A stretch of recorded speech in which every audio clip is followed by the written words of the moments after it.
A scream. That's all I remember from that night. A scream that echoed in my mind for years, drowning out everything else. My stepfather, the man my mother chose over me, took everything from me. But I fought. I survived. And today, I'm telling my story. This is a journey of pain, betrayal, and a fight for justice you won't forget. Stay with me, because what I'm about to share is the truth they never wanted you to know. I was 8 years old the first time Mama told me we were moving to a new house. Papa had died 2 years earlier, and since then, things had never really been the same. Mama did her best, but it was like the light in her eyes died with Papa. We were staying in a cramped apartment in Port Harcourt. Most days we didn't have power, and we fetched water from a borehole behind the compound. I didn't mind the struggle, I just missed Papa. He used to carry me on his back and tell me bedtime stories.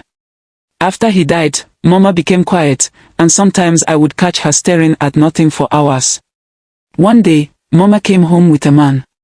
He had a loud laugh and bright white teeth. He wore clean clothes and smelled like the kind of man who had money.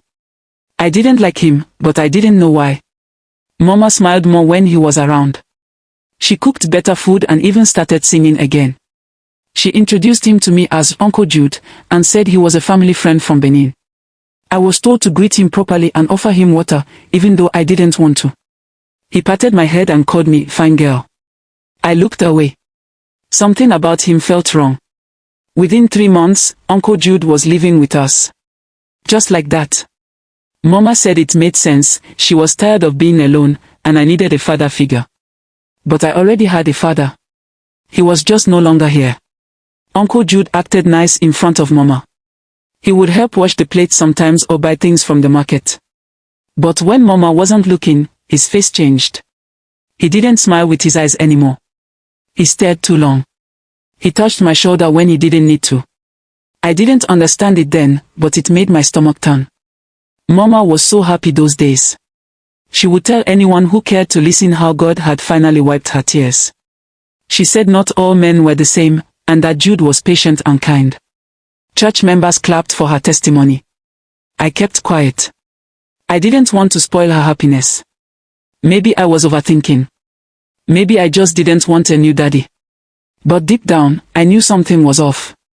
He watched me too closely. His eyes followed me when I walked. And his hand always found a way to touch my waist or my back when he passed behind me. The first time I tried to talk to Mama about it, she shut me up before I could finish. Don't say such things, Ada, she said sharply.